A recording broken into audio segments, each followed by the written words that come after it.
નમસ્કાર મિત્રો, હળવદ ક્રાંતિ ન્યૂઝમાં આપનું હાર્દિક સ્વાગત છે।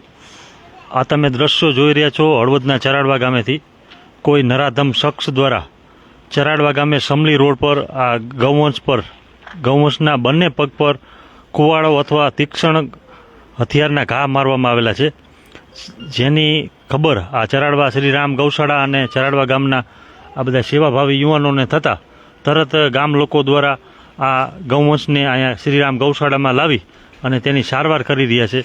તો ખરેખર આવા નરાધમ લોકો ઉપર કાયદેસર કાર્યવાહી કરવામાં આવે તેવી આ ગ્રામજનોની અને આ સેવાભાવી યુવાનોની લોકમાંગ ઉઠી રહી છે। આ તમે જોઈ શકો છો કે પગની અંદર 4 આંગળ જેટલા તીક્ષ્ણ હથિયારના ઘા મારેલા છે, તે હાડકું પણ કાપી નાખેલું છે। આ લોકો સેવા કરી રહ્યા છે, તો ખરેખર નીણ ન નાખી શકે તો કંઈ નહીં, પણ ખરેખર આવું કૃત્ય ન કરે। તમે જોઈ શકો છો આટલા બધા લોકો સેવા કરી રહ્યા છે અને આ પાટાપિંડી કરી રહ્યા છે। આ બંને પગમાં તીક્ષ્ણ હથિયારના ઘા મારવામાં આવેલા છે। આપણે આ ગામના યુવાનો છે તેમની સાથે પણ ચર્ચા કરીશું આ બનાવ કેવી રીતે બન્યો અને શું ઘટના બની।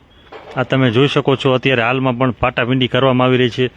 લગભગ 1 કલાકથી આ લોકો મથી રહ્યા છે, માંડ કરી અને લોહી બંધ કર્યું છે, ઠેઠ હાડકું આવે ત્યાં સુધી કવાડાનો ઘા માર્યો છે। આ તો સેવાભાવી યુવાનો છે, બાકી અબોલ જીવનું કોણ તે પણ સવાલ ઊભા થઈ રહ્યા છે।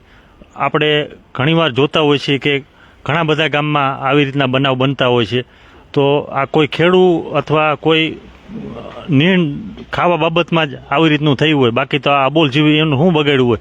તો જો તમે કોઈને નીણ ન નાખી શકતા હોય તો કંઈ નહીં, પણ આવું કૃત્ય ખરેખર ન કરી શકાય તેવી પણ લોકમાંગ ઉઠી છે। અને આપણી સાથે ગૌશાળાના સંચાલકો પણ છે, આપણે તેમની સાથે પણ ચર્ચા કરશું।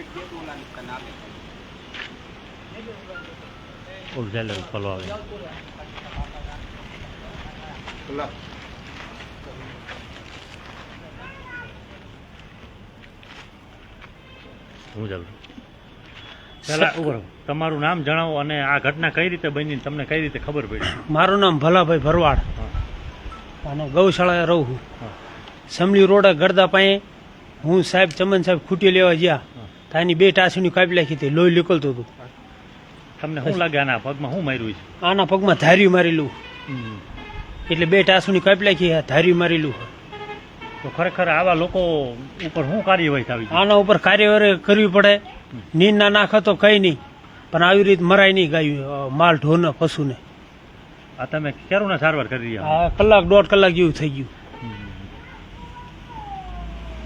આ મિત્રો તમે જોઈ શકો છો આ ભલાભાઈ હતા ગૌશાળામાં જે સેવા કરી રહ્યા છે।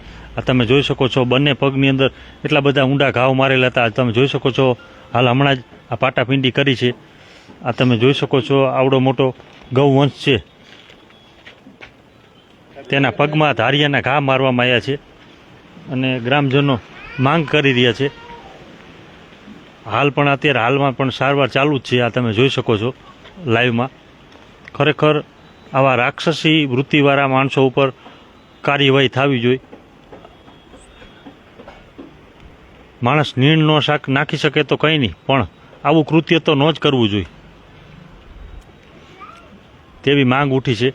આપણે ઘણી વખત જોતા હોય છે, ઘણા બધા ગામોની અંદર આવા બનાવ બનતા હોય છે, અબોલ જીવ ઉપર ધારિયાના ઘા મારતા હોય છે। તો આ લોકોના હાથમાં શું આવતું હોય છે? ભગવાને માણસનો અવતાર આપ્યો હોય તો આવું કૃત્ય થોડું કરે? ઘણા બધા લોકો આ બધા તમે જોઈ શકો છો, આ બધા સેવાભાવી યુવાનો પોતાનો ધંધો અને સમય ખોટી કરી અને સેવા કરી રહ્યા છે।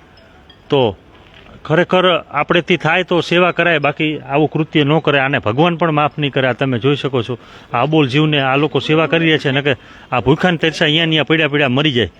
આ બંને પગમાં ધારિયાના ઘા મારવામાં આવ્યા છે, ઠેઠ હાડકા સુધી ધારિયાના ઘા પોગાડી દીધા છે।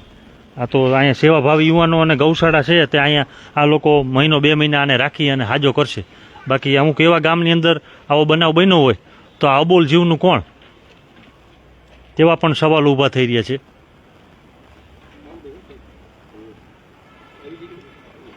આ તમે જોઈ શકો છો ચમનભાઈ માસ્તર છે, તે નોકરીની સાથે સાથે ઘણા સમયથી આ ગૌશાળામાં સેવા આપી રહ્યા છે। ગૌશાળાની અંદર કોઈ પણ એવા માલ ઢોરને કંઈ પણ તકલીફ હોય તો ડૉક્ટરની કામગીરીથી ને જાજી કામગીરી મફતમાં ફ્રીમાં સેવા કરી રહ્યા છે. આ તમે જોઈ શકો છો. તો ખરેખર આ બધા ચરાડવા ગામના યુવાનો હોય, સેવાભાવી યુવાનો પોતાનો ધંધો અને સમય ખોટી કરી અને આવું સેવાકીય પ્રવૃત્તિ કરી રહ્યા છે. અને અમુક લોકો એવા નરાધમ છે કે એ આવા કૃત્ય કરી રહ્યા છે.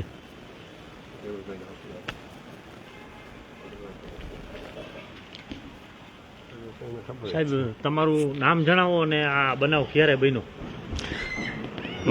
મારું નામ ચમનભાઈ મકવાણા અને શિક્ષક તરીકે હું વ્યવસાય કરું છું મહર્ષિ ગુરુકુળ હળવદમાં. અને છેલ્લા સતત 18 વર્ષમાં આ ગૌ સેવામાં જોડાયેલો છું. આ જે શાળા છે જે અવધપાનમાં જે પંકજભાઈ છે એમને મને ફોન કર્યો હતો કે સાહેબ જે આ ગરબો છે જે તળાવના કાંઠા ઉપર એક ખૂંટને કોઈ કે માર્યું છે તો તમે ત્યાં જાઓ. એટલે અમે મોટરસાઇકલ હું અને ભોલાભાઈ અમારા ગુવાહાટી છે એને લઈને અમે ગયા અને અમે જે પરિસ્થિતિ જોઈ એટલે ખરેખર એમ લાગ્યું કે માણસ કેટલી કક્ષાએ અને કઈ દરજાએ જાય છે એ અમે આજે અમારી આંખો હાલ દ્વારા અમે જોયું. પછી અમે એ ખૂંટને ગૌશાળામાં લાવ્યા અને જેટલી થાય એટલી અમે પ્રયત્ન કરશું એમને હાજર થવામાં. બસ હવે તમારા આશીર્વાદ જોઈએ જો જેમ બને એમ એ વહેલો હાજર થઈ જાય. આવા લોકો ઉપર શું કાર્યવાહી થાય? અને ખરેખર આ જે ઘટના બની એના ઉપર ખરેખર પગલાં લેવા જરૂરી છે કે કોઈ પણ પગલું એવું લ્યો કે જેથી કરીને એ પગલાં લીધા પછી કોઈ પણ વ્યક્તિ આવું જોવે તો એ આ દુસ્સાહસ કરી શકે નહીં. આ મિત્રો તમે જોઈ શકો છો, આ સાહેબે પણ કીધું કે ખરેખર આવા લોકો વિરુદ્ધ કાયદેસરની કાર્યવાહી કરવી જોઈએ. આવા જ અમારા સમાચાર જોવા માટે હળવદ ક્રાંતિ ન્યૂઝના ફેસબુક પેજને લાઇક કરજો, ફોલો કરજો અને તમારી આજુબાજુ પણ આવી કોઈ ઘટના બનતી હોય તો અમને જાણ કરજો.